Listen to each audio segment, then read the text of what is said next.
Okay, self-esteem. This is a global evaluation of yourself. Like if a kid is like, I struggle to do well with everything, that's a global assessment, so that's going to be self-esteem. Self-concept is domain-specific evaluations of the self. So like if you say, I'm good at baseball, that's going to be self-concept, not necessarily self-esteem. The book lists a bunch of negative things that low esteem is linked to. However, it's correlational. We've talked about this before. Overweight is one of the examples that the book gives. However, you can't say low self-esteem causes someone to be overweight. They can be connected, but the self-esteem isn't necessarily causing a person to be overweight. It could be the other way around. Being overweight could cause self-esteem to go down. On increasing self-esteem, identify the causes, provide support, and then help them to achieve. That's the key point there. You have to find the cause. You have to give them the tools to go out and do better so they can build that efficacy that we talked about on the last slide. Efficacy leads to self-esteem. You can't say, oh, you'll do better next time, unless you're going to actually help your kid get better, whatever that task is. Again, this is going to be, what's easy versus what actually works. We've talked about the French fries, the medications, the screens. It's all super easy. It's really super easy to be like, oh, you'll do better. Don't worry about it. You'll do better next time. But to actually spend the time and the skill and to build that skill, that's much more difficult. Also, maybe you could help them cope. So maybe they don't need to have their self-esteem and their self-concept linked to a specific task. Maybe they don't need to be the spelling bee champion, for example. And you help them to understand they're not going to be the greatest at everything. If there's choices that are going to have to be made, you can be great in this one area, but then you're going to sacrifice maybe being great in this other area. As an example, if when I was a kid, I decided that my dream was to become a lineman on a professional football team, if people had said, sure, kid, you can do anything, they would have been lying. And I don't mean that in a mean way. It's just how it is. Because of my genetics, that would have never happened. No amount of environmental influence could have got me to be in 6'6", 280 pounds. Again, genetics provides that range, but there was no range for me being a professional football player, at least on the line. All of that, helping them to achieve, helping them cope if it's not something they're actually going to be, the best at, or, all these different things.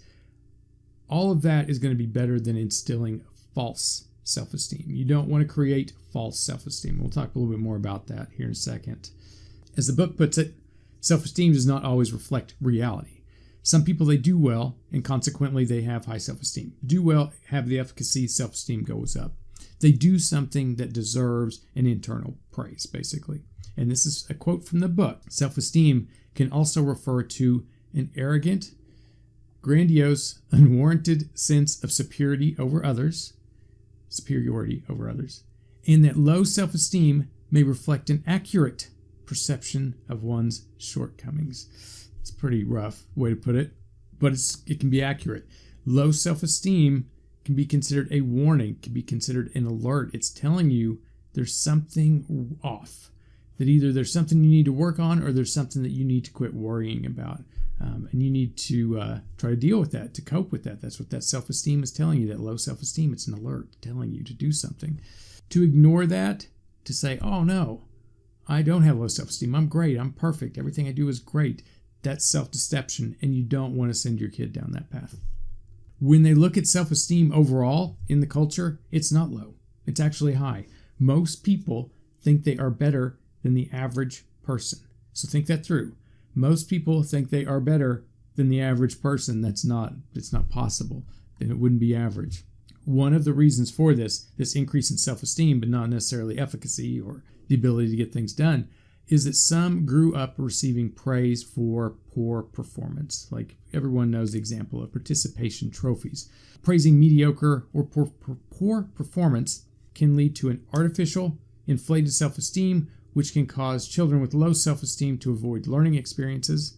It can also cause kids with this inflated, fake self-esteem to have issues with competition because they get easily upset if they don't win or if they receive criticism because they're used to just always winning, even if they didn't even do that great.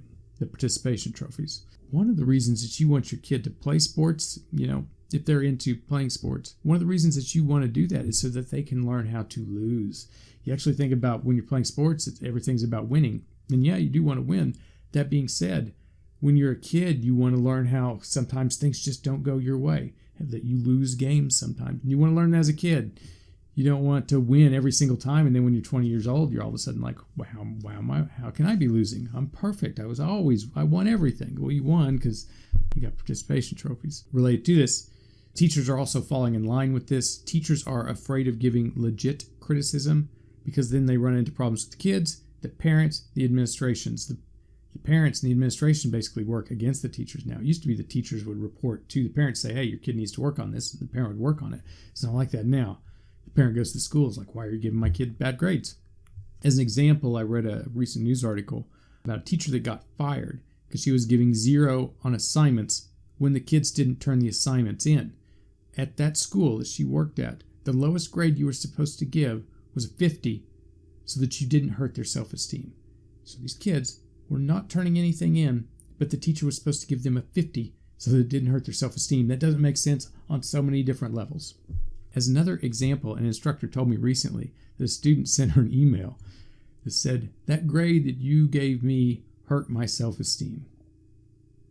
In my opinion, again, that's a good thing. That's an alert. You got a bad grade. There's a reason why you got a bad grade. It's because it's something you need to work on. The idea that's going to hurt your self-esteem. There's something wrong there when people feel like that. That's something that they need to work on. Again, signals that you're not doing something right. You need to feel that sting and decide, okay, I need to work on this so I can get better grades. Or you can decide, you know what? I don't really care what my grades are in this course. I'm not going to make it a part of my self-concept. I'm not going to make it a part of my self-esteem. Basically, a different way of coping with it. So, something to think about on that. Related to this, yes, narcissists create narcissists. So narcissist parents like to overpraise their children, consequently, potentially creating narcissists. Another quote from the textbook related to all this, the real problem is with overvaluing and praising children for being special in a way that far exceeds their actual accomplishments. So really think about that. To actually give them praise when they deserve praise, not just praise all day long for everything that they do. Basically, to sum all this up, when you think you are being nice and you think you're helping them by giving them positive praise all the time, even when they don't deserve it, it can actually lead to creating poor performance. It can be detrimental to what we're doing here for developmental psychology. It impedes independence and can impede actually learning to be good at a task, building that efficacy, which again is really what you want kids to have, is efficacy. Instead, just give them positive praise all the time. Help them find something that they can be good at and help them to build efficacy there. You don't want to be overly critical all the time, but you do want to provide them constructive criticism so that they can use to become better. All right, on the next slide, we'll talk about the Erikson stage.